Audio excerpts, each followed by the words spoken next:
Assalamualaikum warahmatullahi wabarakatuh. Kita masuk kepada bab baru, yaitu bab birrul walidain wa tahdziru minal uquqi, halaman 33 dari kitab Adabul Islam fi Nidhamil Usrah. Birrul walidaini, bab ini menjelaskan tentang berbakti kepada ayah dan ibu, wa tahdziru dan perintah untuk mewaspadai minal uquqi, dari sifat durhaka. Jangan sampai durhaka kepada bapak dan ibu. Qala Allah Ta'ala, Allah berfirman di dalam Al-Quran surat Al-Isra, ayat 23 sampai 24. Wa qadha rabbuka, dan Tuhanmu telah memerintahkan, alla ta'budu, agar kalian tidak menyembah, illa iyahu, kecuali kepadanya. Wabil walidaini ihsana, dan Tuhanmu memerintahkan agar kalian berbuat baik kepada kedua orang tua. Imma yablughanna, boleh jadi telah mencapai, indaka, di dalam pemeliharaanmu, al-kibara, masa tua. Siapa yang mencapai masa tua, ahaduhuma, salah satu dari ayah dan ibu, au kilahuma, atau kedua-duanya. Boleh jadi salah satu ayah dan ibu atau kedua-duanya itu mencapai usia senja, usia lansia, saat berada dalam pengawasan kita, dalam pemeliharaan kita.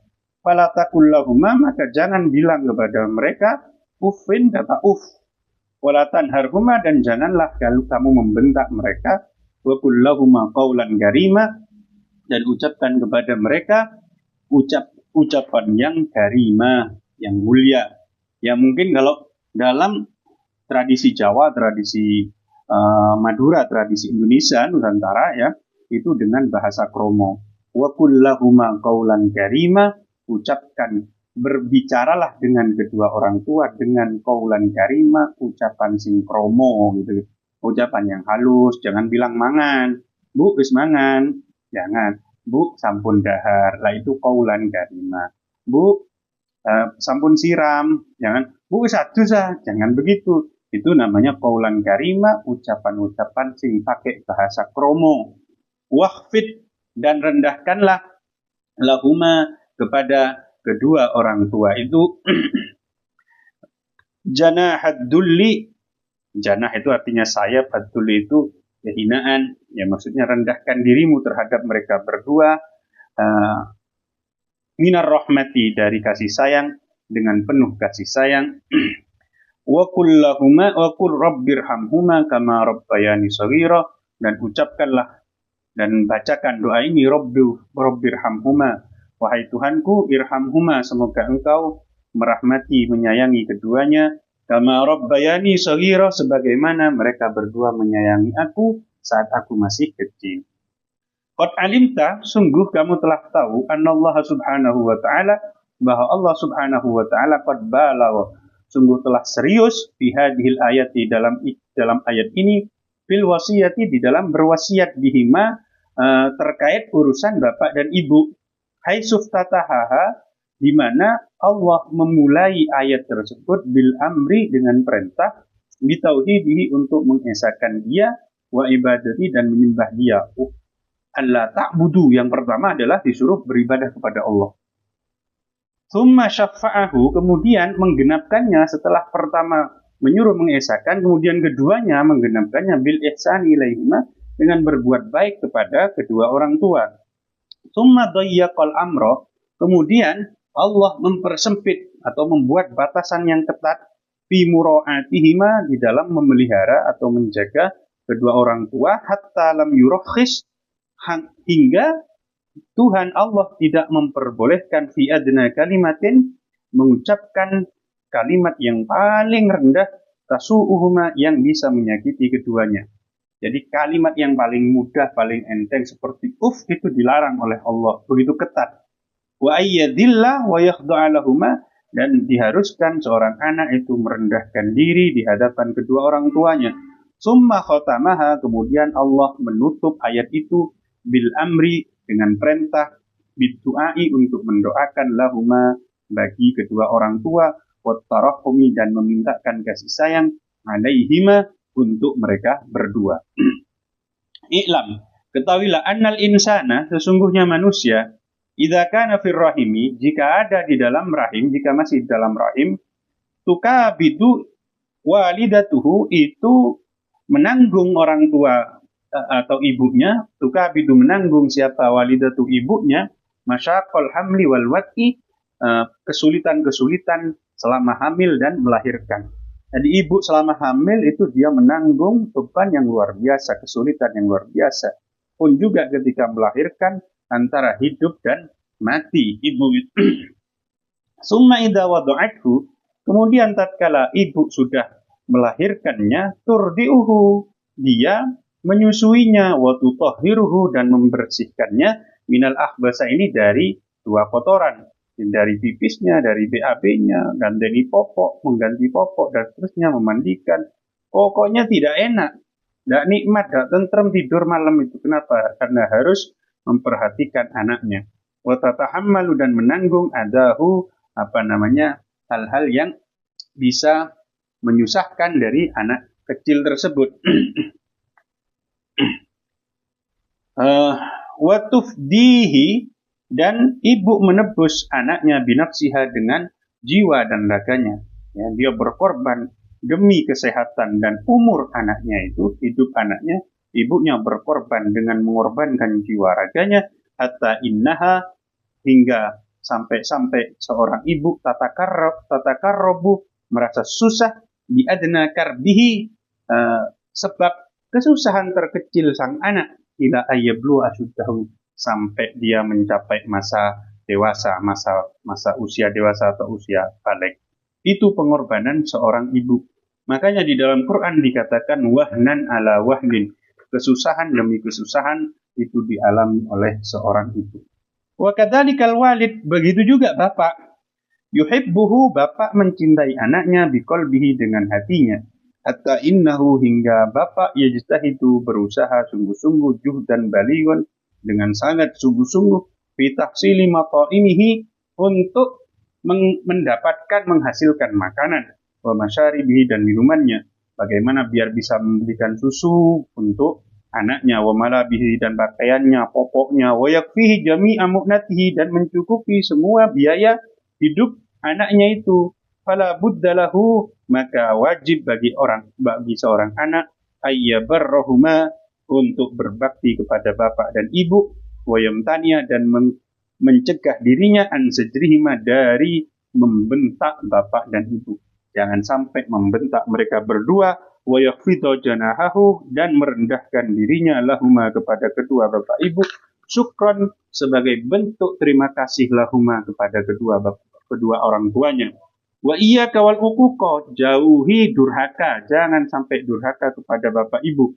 Fa inna hada, karena kedurhakaan kepada bapak dan ibu, huwal husranul mubinu, yaitu kerugian yang nyata fid dunya wal akhirah, baik di dunia maupun di akhirat. Walamma kanatil walidatu, tatkala ada ibu itu asyadda tahammulan, lebih berat memikul liadiyatil waladi, kesusahan anaknya. Ketika ibu lebih banyak menanggung beban kenakalan anak atau kesulitan yang ditimbulkan oleh anak, balagha Rasulullah SAW, maka Rasulullah bersungguh-sungguh serius bil amri, dalam memerintahkan bil ihsani, dengan berbuat baik ilaiha, kepada ibu.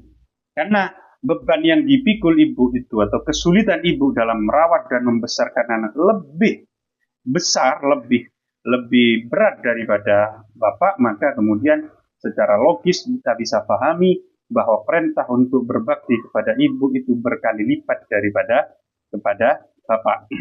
Fafis sahihaini, dalam sahih Bukhari dan sahih Muslim, an Abi Hurairah, dari Abi Hurairah radhiyallahu anhu, qala, Abu Hurairah berkata, qala rajulun, ada seorang laki-laki bertanya kepada Rasulullah, ya Rasulullah, wahai Rasulullah, man ahaqqun nasi, siapa ahaqqun nasi, orang yang paling berhak bihusni sahabati, aku perlakukan dengan baik. Wahai Rasul, siapa orang yang paling berhak aku perlakukan dengan baik? Qala, Rasul menjawab, ummuka, ibumu. Qala summa man, orang itu bertanya lagi, kemudian siapa lagi? Qala, Nabi menjawab lagi yang kedua, ummuka, yaitu ibumu. Qala summaman, kemudian dia bertanya lagi, siapa lagi Rasul? Qala ummuka, sampai 3 kali. Nabi menjawab, ibumu. Qala summaman, kemudian dia bertanya, siapa lagi Nabi? Qala abuka, baru keempat Nabi mengatakan, bapakmu. Berarti berbakti kepada ibu itu harusnya 3 kali lipat daripada berbakti kepada anak, kepada bapak ya, kepada bapak. Waqad waradat, dan sungguh telah ada fi birril walidaini, terkait birrul walidain, hadisu beberapa hadis kasiratun yang banyak. Minha, di antaranya banyak hadis yang menjelaskan tentang birrul walidain ini. Di antaranya adalah ma rawan Nasa'i, yaitu hadis yang diriwayatkan oleh Imam An-Nasa'i an Muawiyah, dari Muawiyah ibni Jahimah radhiyallahu anhu. Anna Jahimah, bahwa Jahimah seorang cowok ini ya, ja'a, datang ilan Nabi, pada Nabi, faqala, kemudian ia berkata, ya Rasulullah, wahai Rasulullah, aradtu an alzuah, aku hendak berperang. Faqad ji'tu astasyiruka, dan aku datang untuk meminta pendapatmu. Faqala, kemudian Nabi menjawab, hal laka min ummin, apakah kamu masih punya ibu? Qala, ya Jahimah berkata, na'am, ya, aku masih punya ibu. Qala, Nabi bersabda, falzamha, selalu temani dia, tetaplah temani dia. Fa innal jannata inda rijliha, karena surga itu ada di bawah kaki ibumu. Ini kemudian yang sering kita dengar adalah al jannatu tahta aqdamil ummahat. Ya, ini ada di riwayat Nasa'i dengan redaksi ini. Falzamha fa innal jannata inda rijliha. Tetap temani ibumu, gak usah ikut perang maksudnya, karena surga itu berada di bawah telapak kaki ibumu. Warawal Baihaqi, Imam Baihaqi juga meriwayatkan an Ibnu Abbas radhiyallahu anhu, dari Ibnu Abbas radhiyallahu anhu, anna Rasulullah SAW qala, bahwa Rasul SAW bersabda, ma min waladin, tidak ada seorang anak, barin yang berbakti, yang duru ila walidayhi, yang ia melihat, memandang kepada kedua orang tuanya, nadrata rahmatin, dengan pandangan kasih sayang, illa kataballahu, kecuali Allah mencatat lahu baginya, bikulli nadratin, dengan setiap pandangan, hajjatan mabruratan, sebagai pahala haji mabrur. Jadi kalau kita berbakti kepada bapak ibu, kemudian kita memandang bapak ibu kita, maka itu pahalanya dalam setiap pandangan kita kepada bapak ibu itu sama dengan haji mabrur. Dan haji mabrur itu sebagaimana di dalam hadis yang lain, Rasul mengatakan al-umratu ilal umrah kafaratul lima bainahuma. Umrah satu dengan umrah yang berikutnya akan menjadi penghapus dosa di antara keduanya. Wal hajjul mabrur laisa lahu jazaa'un illal jannah, sedangkan haji mabrur tidak ada balasan melainkan surga. Surga haji mabrur. Qalu, sahabat bertanya, wa inna dhara, meskipun anak itu melihat, memandang bapak ibunya, kulla yaumin, pada setiap hari, mi'ata marratin, dengan 100 pandangan, meskipun memandangnya 100 kali Nabi setiap hari. Qala, Nabi berkata, na'am, ya, Allahu akbaru wa atyab, Allah itu maha besar dan maha bagus, maha baik. Iya. Jadi kayak orang 100 kali haji mabrur setiap hari. Maka pandangilah bapak ibumu, pandangilah ayahmu, pandangilah ibumu, karena kalau anak itu berbakti tapi ya, kalau bukan yang durhaka, terus memandang ayah ibunya, itu pahalanya sama seperti haji mabrur. Wa fi syarhis sunnah, dan di dalam syarhus sunnah, kitab syarah sunnah, an Aisyah, dari Aisyah radhiyallahu anha qalat, Aisyah berkata, qala Rasulullah sallallahu alaihi wasallam, Rasul bersabda, dakhaltul jannata, aku masuk surga. Kata Nabi, fasami'tu fiha qira'atan, lalu aku mendengar di dalam surga ada orang membaca, ada bacaan. Faqultu man hadza, lalu aku bertanya, ini siapa yang baca Quran di dalam surga, ini siapa? Harisah bin Nu'man. Ini adalah Harisah bin Nu'man yang dia membaca Al-Quran. Kadzalikumul bir, demikianlah balasan bagi orang yang berbakti kepada ibunya, kepada orang tuanya.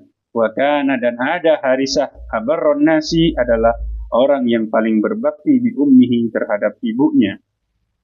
Warawat Tirmidzi, dan Imam Tirmidzi meriwayatkan an Ibnu Umar, dari Ibnu Umar radhiyallahu anhuma.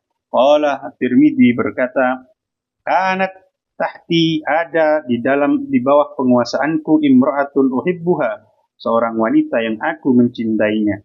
Maksudnya, aku punya seorang istri yang aku sayangi, aku cintai. Wa kana Umaru yakrahuha, tapi Umar, bapaknya Abdullah bin Umar, bapak tidak suka pada istri saya. Faqala li, kemudian Umar berkata kepada saya, tallikha, ceraikan istrimu. Karena Umar tidak suka pada menantunya. Wa abaitu, dan aku menolak, membangkang. Aku tidak menceraikan istri saya sebagaimana perintah bapakku. Fata Umaru Rasulullah, kemudian Umar mendatangi Rasulullah, fadzakara dzalik lahu, lalu ia menceritakan hal itu kepada Nabi. Faqala li Rasulullah, kemudian Nabi memanggil saya dan berkata kepada saya, tallikha, tolaklah istrimu. Qala ulama kemudian mengomentari, in kana al-haqqu fi janibil walidain, kalau yang benar itu adalah di sisi kedua orang tua, fatolakuha wajibun, maka mentalak istri itu wajib. Wa illa, tapi jika alasannya itu tidak benar, orang tua menyuruh cerai dan seterusnya, fahuwa jaizun, maka itu hukumnya berubah, tidak menjadi kewajiban. Artinya seorang suami tidak kemudian wajib mencerai istrinya jika diperintah oleh bapaknya atau ibunya, selama itu tidak memang keharusan. Artinya kebenaran itu ada di bapak ibunya, justru yang salah itu misalkan anaknya memang ya. Kenapa? Dengan contoh yang Umar tadi, gimana cara memaknainya?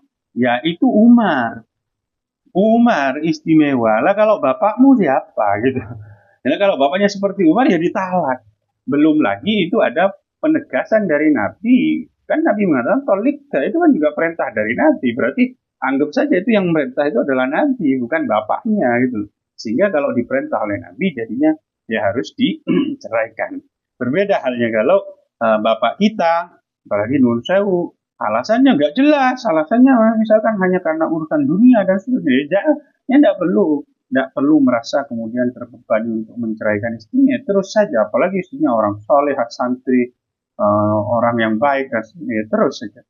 Wa qad ra'a Ibnu Umar radhiyallahu anhuma rajulan, dan sungguh Ibnu Umar menyaksikan seorang laki-laki yatufu, yang tawaf bil Ka'bati, di Ka'bah, hamilan ummahu ala raqabatihi, sembari memikul ibunya di atas punggungnya. Jadi dia sambil memikul ibunya di atas lehernya, atau ya di atas lehernya. Jadi dipikul kayak anak kecil gitu di atas lehernya. Faqala ya Ibnu Umar, kemudian ia berkata, wahai Abdullah bin Umar, atara anni jazaituha, wahai Umar, bagaimana pendapatmu? Apakah aku ini sudah membalas kebaikan ibu saya? Qala Abdullah bin Umar mengatakan, la, belum. Wala bitolkotin wahidah, bahkan dibandingkan dengan satu derita yang dialami oleh ibumu tatkala melahirkan, itu tidak sebanding dengan apa yang kamu lakukan, itu belum sebanding. Walakinnaka ahsan, tetapi kamu sudah menjadi anak yang baik dengan memikul, itu luar biasa. Wallahu yusibuka alal qalili katsiran, semoga amalmu yang sedikit ini dibalas oleh Allah dengan pahala yang banyak. Wa fis sahihaini, di dalam Sahih Bukhari dan Muslim, an Ibnu Umar, dari Ibnu Umar radhiyallahu anhu, anin Nabi, dari Nabi sallallahu alaihi wasallam. Qala, Nabi bersabda, bainama salasatu nafarin yatamashawna, tatkala 3 orang itu berjalan, akhadahumul matar, kemudian tiba-tiba ada hujan menimpa mereka. Famalu ila gharin fil jabal, kemudian mereka berlindung pada satu gua di gunung. Fanhattat ala fammi warihim, kemudian menggelundung kepada mulut gua tersebut, sokhratun, batu besar, minal jabali, dari gunung itu. Fa'adbaqat alaihim, kemudian batu itu menutupi mereka. Faqala ba'duhum, kemudian salah satu dari mereka berkata li ba'din, pada yang lain, unduru, lihatlah atau periksalah, amalan, amal perbuatan kalian, amil tumuha lillahi khalisatan, amal-amal kalian yang kalian lakukan betul-betul karena Allah, tulus karena Allah. Fatullah biha, kemudian berdoalah kepada Allah dengan wasilah amal baik yang ikhlas tadi.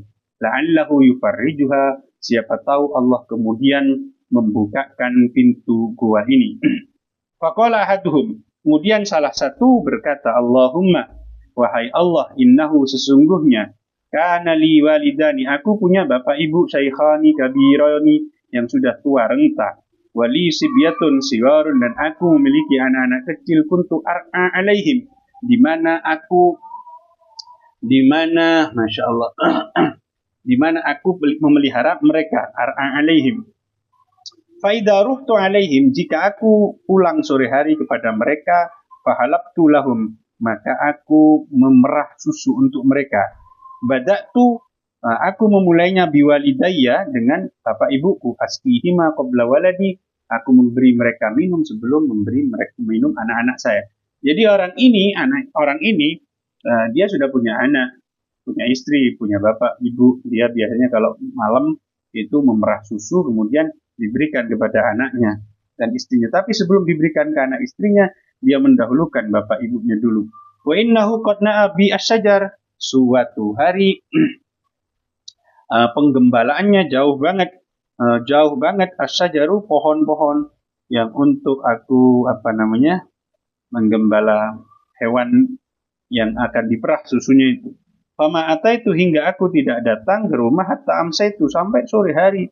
Fawajadtuhuma qad nama, dan aku mendapati bapak ibu sudah tidur. Fahalabtu kama kuntu ahlibu, kemudian aku merah susu seperti biasa. Fajitu bil halabi, kemudian aku membawa susu perahan itu. Fakumtu inda ru'usihima, dan aku berdiri di dekat kepala mereka. Akrahu an uqiduhuma min naumihima, aku tidak senang atau saya tidak suka membangunkan mereka dari tidur mereka. Wa akrahu an abda bisibya qablahuma, dan aku tidak suka memulai memberi minum susu kepada anak-anakku sebelum bapak dan ibuku.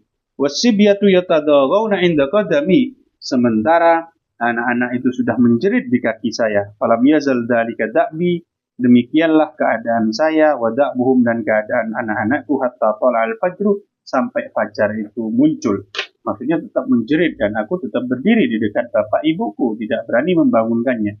Fa in kunta ta'lamu, jika engkau tahu, anni fa'altu dzalika, bahwa aku melakukan itu ibtiwa wajib, karena ikhlas mencari ridhamu, fafruj lana furjatan, maka tolong bukakan kepadaku nara minhas sama, dengan lubang yang kami bisa menyaksikan langit. Fafarrajallahu lahum hatta ra'au minhas sama, kemudian Allah membenggangkan atau membuka sedikit pintu gua itu hingga mereka 3 orang yang ada di gua itu bisa menyaksikan langit. Al-hadis, ini hadis yang sangat panjang. Wa qad dzukira ila akhiri, subhanakallahumma bihamdik, asyhadu an la ilaha illa anta, astaghfiruka wa atubu ilaik. Assalamualaikum warahmatullahi wabarakatuh.